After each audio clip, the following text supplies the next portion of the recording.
Hello students, welcome to economic class. So children, in this video we are going to start chapter number 10, and in chapter number 10 we are going to discuss the method of sampling. In the previous video children, I have told you that the difference between census method and sample method. Here we are going to discuss about the how to select the sample and what are the method of selecting samples. Children, as you know that census method is the method in which we collect the information from all the items which are available in the universe, but in the sample method we do not go through the all items available in the universe. We collect information from the selected few items. That selected few items are called as a sample.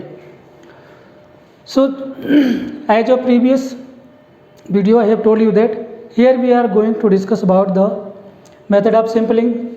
Method of sampling is children divided in two parts. First is probability sampling method and second is restricted sampling method.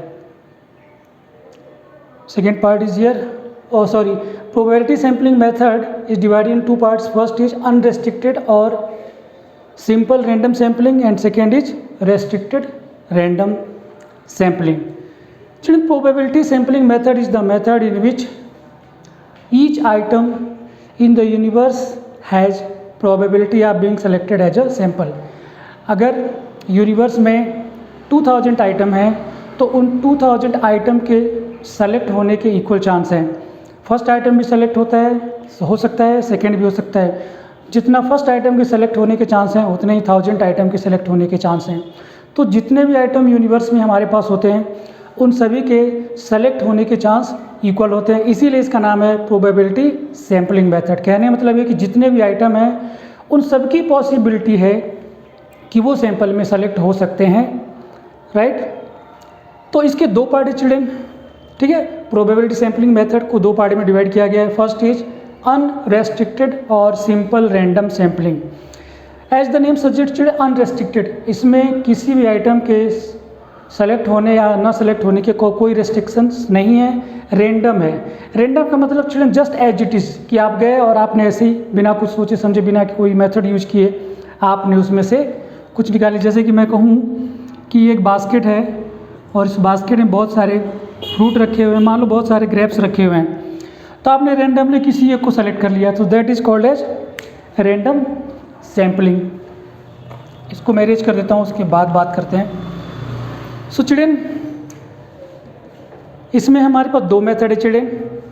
Unrestricted और simple random sampling में दो method हैं. एक तो है दो part में divide किया मेथड. क्या मैं कहूँ इसको, एक है लॉटरी मेथड और दूसरा है children tables of random numbers. पहले मैं आपको बताता हूँ कि चिल्ड्रन लॉटरी मेथड क्या है. लॉटरी मेथड में स्टूडेंट्स होता है क्या है कि मान लो हमारे पास 100 आइटम्स हैं. ठीक है. और उन 100 आइटम से, ये 100 आइटम हैं और 100 आइटम से हमें 10 सेलेक्ट करने हैं एज अ सैम्पल. जो हमारा यूनिवर्स है चिल्ड्रन, उसमें हमारे पास 100 आइटम है, 100 यूनिवर्स. ठीक है. 100 से मैं 10 एज अ सैम्पल सेलेक्ट करने हैं. तो मैं क्या करूँगा, ये जो 100 आइटम्स हैं इन सभी में मैं नंबर लिख डालूँगा 1 से लेकर 100 तक. मैं क्या करूँगा कि छोटे छोटे स्लिप बनाऊँगा कागज़ के, पेपर के, जो इक्वल साइज़ के होंगे उन सभी में मैं नंबर लिख लूँगा 1 से लेकर 100 तक. और उन सारे स्लिप को मैं फोल्ड करके, फोल्ड भी मैं चिल्ड्रन यूनिफॉर्मली करूँगा कि सारे जो स्लिप हैं फोल्ड करने के बाद भी एक जैसे ही दिखें. मैं फोल्ड करके और उनको मैं एक ऐसे बैग बना लूँगा और उसमें मैं रख दूँगा. इस तरीके से मैंने उसमें सारे स्लिप को अरेंज कर दिया. ठीक है. ये हमारे 100 आइटम्स हो गए जिन, ठीक है ना. 100 आइटम्स को मैंने 100 स्लिप बनाया और 100 स्लिप्स में मैंने 1 से लेकर 100 तक के नंबर लिख दिए. उनको फोल्ड करके इसमें रख दिया और मैंने उसको शफल कर दिया, यानी मिक्स कर दिया. अब मुझे पता नहीं है कि 1 नंबर वाली स्लिप कहाँ है, 2 नंबर वाली कहाँ है, 100 वाली कहाँ है, 99 वाली कहाँ है. उसके बाद मैं क्या करूँगा चिल्ड्रन की रैंडमली मैं इसमें से एक स्लिप निकालूंगा. तो मान लो कि जो मैंने फर्स्ट स्लिप्स निकाली वो है 12. फिर मैंने उसी तरीके से एक और रेंडमली निकाला, वो हमने मान लिया 36, फिर 89, फिर 91, 26, 47, 89, 1 2 3 4 5 6 7, और मैंने एक और निकाला 26, 39 एंड 45। ठीक है, 1 2 3 4 5 6 7 8 9 10। अब ये जो आप देख रहे हैं चिल्ड्रन, ये हमारा सैंपल है। 12th item, 36th item, 89th item, 91th item, 26th item, 47th item, 89th item, 26th item, 39th item और 45th आइटम, ये रेंडमली सेलेक्ट किए गए हैं। ठीक है, अब मैं क्या करूँगा कि 100 जो हमारे आइटम है यूनिवर्स में, मैं उनसे इन्फॉर्मेशन कलेक्ट नहीं करूँगा। मैं किससे करूँगा, ये जो 10 मैंने सैंपल सेलेक्ट किए हैं, मैं इनसे ही गो थ्रू करूँगा, इनसे इन्फॉर्मेशन कलेक्ट करूँगा। तो ये जो आउट ऑफ 100 से ये मैंने 10 जो सेलेक्ट किए हैं, ये हो जाएगा हमारा लॉटरी मेथड से, ये हमारा सैंपल हो गया। ठीक है चिल्ड्रन, अब दूसरा जो मेथड है चिल्ड्रन, वो है हमारे पास टेबल्स ऑफ रैंडम नंबर्स। तो as the name suggest children, जैसा कि इसके नेम से ही क्लियर है कि ये टेबल ऑफ रैंडम नंबर है, यानी एक टेबल है जिसमें रैंडम नंबर लिखे हुए हैं। तो मैं उस एग्जाम्पल को फिर से ले लेता हूँ कि हमारे पास चिल्ड्रन यूनिवर्स में 100 आइटम्स हैं, और 100 आइटम से सपोज करो कि मुझे केवल 10 आइटम सेलेक्ट करना है एज ए सैम्पल। तो मैंने क्या किया कि 100 से लेकर और 99 तक, 1 से लेकर 100 तक हमने रैंडम नंबर लिख लिए। मतलब ऐसे में कुछ भी लिखता गया, मेरे मन में आया तो मैंने 3 लिख लिया, फिर मैंने 26 लिख लिया, 39 लिख लिया, 84 लिख लिया, 16 लिख लिया, 32 लिख लिया, 40 लिख लिया, 59 लिख लिया, 64 लिख लिया, 1 2 3 4 5 6 7 8 9 एंड मैंने यहाँ पे लिख लिया 9। अब ये जो आप देख रहे हो, ठीक है ना, ये हमारे जो है टेबल ऑफ रैंडम नंबर्स के अकॉर्डिंग मैंने ये सैंपल सेलेक्ट किए हैं। लेकिन चिल्ड्रन एक्चुअली में होता क्या है कि पहले हम एक टेबल बना लेते हैं रैंडम नंबर्स के, और ये जब हम टेबल बनाते हैं चिल्ड्रन, तो हम इस बात को कंसिडर करके बनाते हैं कि हमारे यूनिवर्स में कितने आइटम है, जैसे मैंने, और कितने हमें सैंपल सेलेक्ट करने हैं। तो मैंने आपको तो हमारे पास 100 आइटम है, हमें 10 सेलेक्ट करने हैं। आप 10 ना सेलेक्ट करके 20 भी सेलेक्ट कर सकते हो। ठीक है ना, तो इस तरीके से आपका जो ये जो रैंडम नंबर की टेबल है आपकी यूनिवर्स के अकॉर्डिंग है। जैसे हमारा यूनिवर्स में केवल 100 आइटम है, तो हमने अपने सैंपल को छोटा रखा है, हमने रैंडम नंबर जो है ऐसे लिख लिए। अब मैं क्या करूँगा चिल्ड्रन, 100 में से, ठीक है, ये तो हमारा टेबल ऑफ रैंडम नंबर हो गया। इस तरीके से मैं पहले रैंडम नंबर की एक टेबल बना लूँगा। अब मैं क्या करूँगा चिल्ड्रन कि मुझे 100 में से कौन सा पहले आइटम सेलेक्ट करूँगा। पहले मैं आइटम करूँगा सेलेक्ट 3rd को, फिर 26 को, 39 को, 84 को, 16 को, 32 को, फिर 40, फिर 59, फिर 64 एंड फिर 9। तो ये जो है ये हमारे हो जाएंगे सैंपल। ठीक चिल्ड्रन, तो इसी तरीके से ये मेथड चिल्ड्रन, इसमें क्या है कि पहले आप रैंडम नंबर की एक टेबल बना लेते हो। रैंडम नंबर सेलेक्ट करने का चिल्ड्रन कोई सिस्टम नहीं है, आप अपने हिसाब से जो आपका मन करे, बस रैंडम होना चाहिए, नहीं कि कोई पर्टिकुलर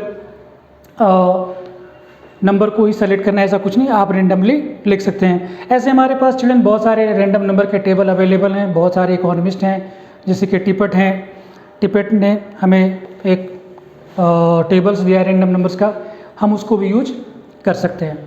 तो चिल्ड्रन ये हमारे हो गए लॉटरी मेथड और टेबल्स मेथड। आई होप कि आपको समझ में आए होंगे। अब हम बात कर लेते हैं इसके मेरिट्स की और डिमेरिट्स की। चिल्ड्रन इसका मेरिट फर्स्ट ये है कि फ्री फ्रॉम बायस है, क्योंकि चिल्ड्रन इस मेथड में सभी आइटम के सेलेक्ट होने के चांस इक्वल होते हैं, तो इसमें चिल्ड्रन बायसनेस की कोई पॉसिबिलिटी नहीं है। दूसरे चिल्ड्रन इक्वालिटी, इक्वालिटी का मतलब है सभी आइटम के पास सेलेक्ट होने के इक्वल चांस होते हैं। ठीक है ना।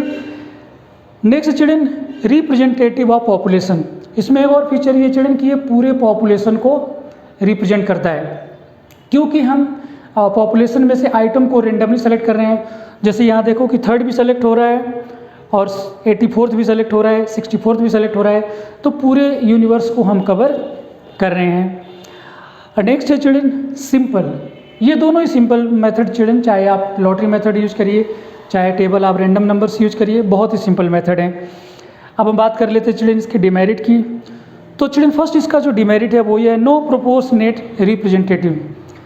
देखो यहाँ पर हमने बात की कि ये रिप्रेजेंटेटिव है, लेकिन यहाँ पर लिख ले नो प्रोपोर्शनेट रिप्रेजेंटेटिव। कभी कभी क्या होता है कि ये रिप्रेजेंटेटिव नहीं भी होता है। प्रोपोर्शनेट का मतलब होता है कि उस रेशियो में जितना कि कोई एक पर्टिकुलर आइटम पर्टिकुलर फीचर का है तो वो उतना सेलेक्ट नहीं हो पाता है। जैसे कि मैं कहूँ कि एक बास्केट है, उसमें डिफरेंट कलर के फ्लावर रखे हुए हैं, तो रेड कलर के फ्लावर 20 हैं, बाकी सबके जो है 10 है, ठीक। अब हम लॉटरी मेथड सेलेक्ट कर रहे हैं तो हो सकता है कि जो रेड कलर वाला फ्लावर उसके 2 ही सेलेक्ट हो, बाकी के 4 हो जाएं।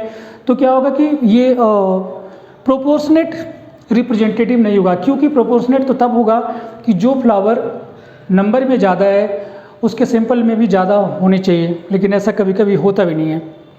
Next children, ignores important items. ऐसा भी हो सकता है कि जो आपके यूनिवर्स का बहुत ही इंपॉर्टेंट पॉइंट है वो इस रैंडम मेथड सेलेक्ट ही ना हो, ठीक है ना। तो फिर आपका जो कंक्लूजन है, जो इन्फॉर्मेशन है, जो फाइनल रिजल्ट निकालोगे वो आपका करेक्ट नहीं निकल के आ पाएगा, ठीक है। अब चिल्ड्रन हम नेक्स्ट मेथड की बात करते हैं। ये तो था अनरेस्ट्रिक्टेड, इसमें कोई रेस्ट्रिक्शंस नहीं है, कोई भी आइटम सेलेक्ट हो सकता है। जितना एक आइटम के सेलेक्ट होने का चांस है उतना ही सभी आइटम के सेलेक्ट होने का चांस है। जितना एक आइटम के सेलेक्ट नहीं होने के चांस है उतने बाकी सभी आइटम के सेलेक्ट होने के नहीं चांस है, ठीक है। Next children, restricted random sampling. इसमें क्या है कि थोड़ा सा हम रेस्ट्रिक्शंस लगा देते हैं। इसमें क्या होता है, in the cases where different items of the universe are heterogeneous samples are selected under some restrictions. देखो इसमें मोस्टली ये जो मेथड हम यूज करते हैं चिल्ड्रन, ये हम तब यूज करते हैं कि जो हमारे आइटम है वो होमोजीनियस हो, मतलब ज़्यादा उनके जो मोस्टली जो फीचर हैं वो सिमिलर होने चाहिए, तो ये मेथड ठीक है। इसमें क्या है, ये मेथड हम तब यूज़ करते हैं कि जब हमारे आइटम यूनिवर्स में अलग अलग फीचर वाले हों, सभी के फीचर अलग अलग हो, ज़्यादा उनमें सिमिलैरिटी नहीं, यानी सारे होमोजीनियस आइटम नहीं है, तो हम रेस्ट्रिक्टेड से रैंडम सैम्पलिंग मेथड को यूज करते हैं। इसमें चिल्ड्रन सबसे पहले हमारे पास मेथड आ जाता है स्ट्रेटिफाइड सैम्पलिंग।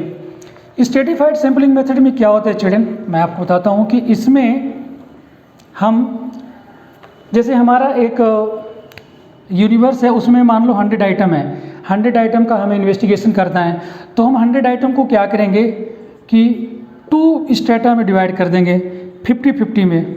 एक स्ट्रेटा ये हो गया 50 का, एक स्ट्रेटा ये हो गया 50 का। अब इस 50 में से मैं सेलेक्ट कर सकता हूँ, मैं 5 सेलेक्ट कर सकता हूँ दोनों से एज ए सैम्पल, मैं दोनों से 10 unit as a sample select कर सकता हूँ, मैं दोनों से 20-25 भी सेलेक्ट कर सकता हूँ। तो हम पूरे यूनिवर्स को चिल्ड्रन अलग अलग स्ट्रेटा में डिवाइड कर सकते हैं। हो सकता है कि मान लो ये 100 पीपल हैं और ये 100 पीपल में 50 तो हो गए मैन और ये 50 हो गई वीमेन।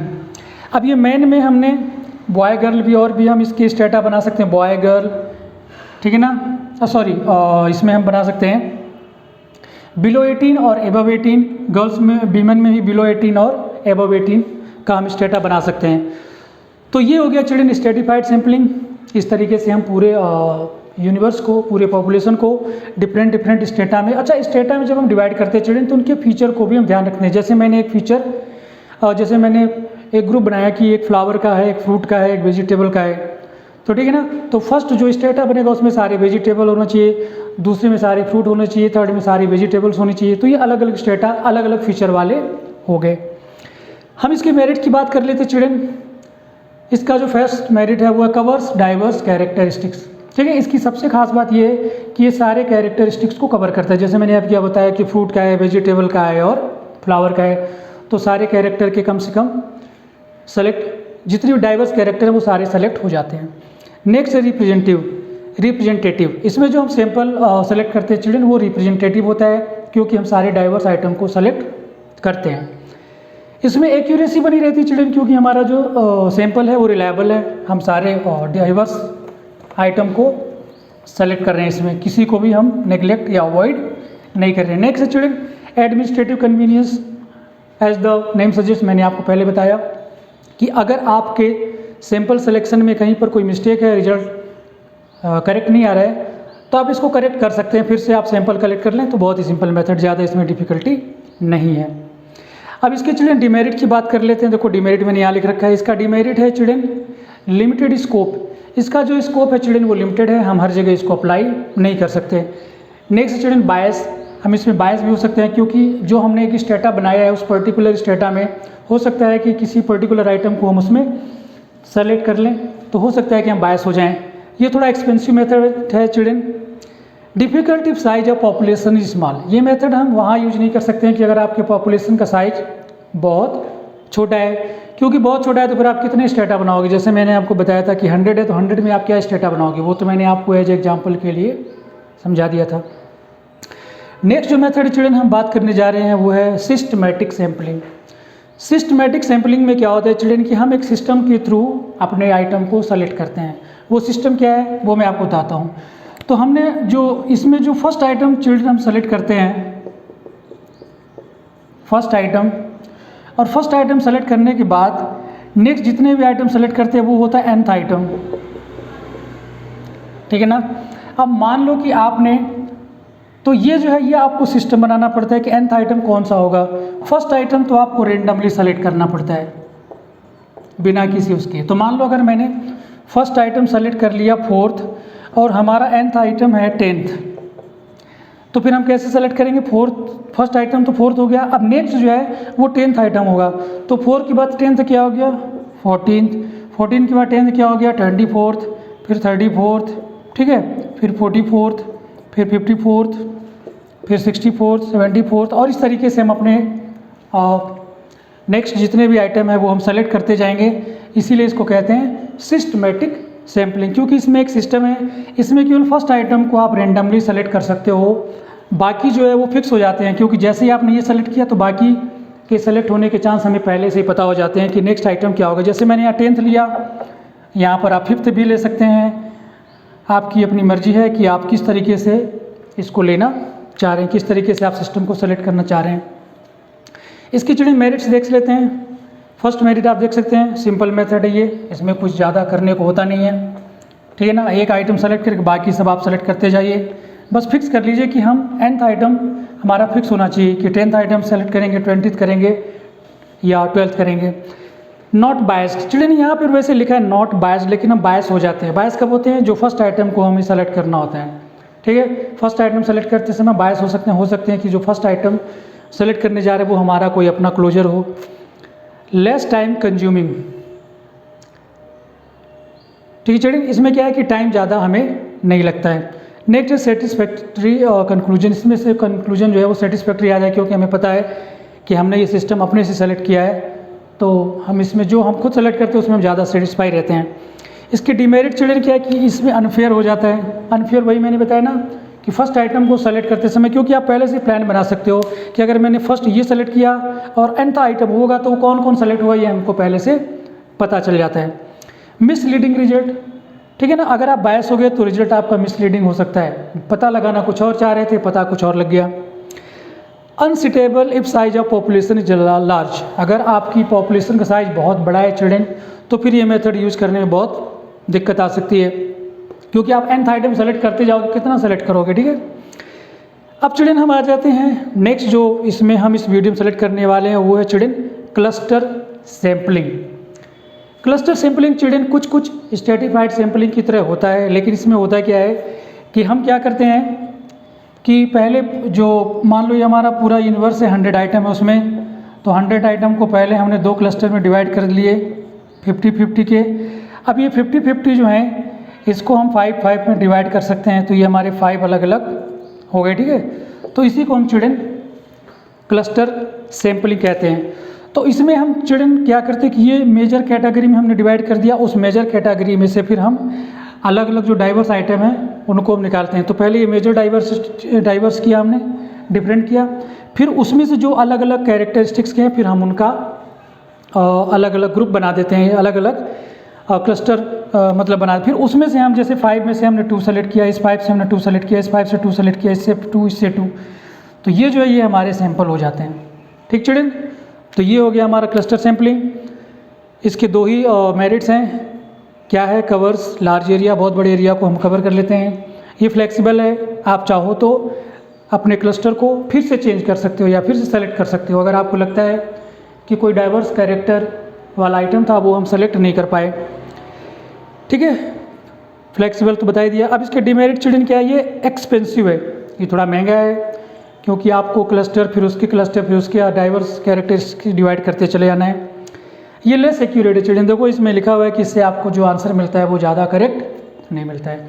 तो चिल्ड्रन ये तो था आज का वीडियो जिसमें हमने आपसे बात की मेथड ऑफ सैम्पलिंग, जिसमें हमने आपसे बात की प्रोबेबिलिटी सैम्पलिंग मेथड, जिसके दो पार्ट थे, अनरिस्ट्रिक्टेड सिंपल रैंडम सैम्पलिंग जिसके दो पार्ट और थे, लॉटरी और टेबल ऑफ रैंडम नंबर्स।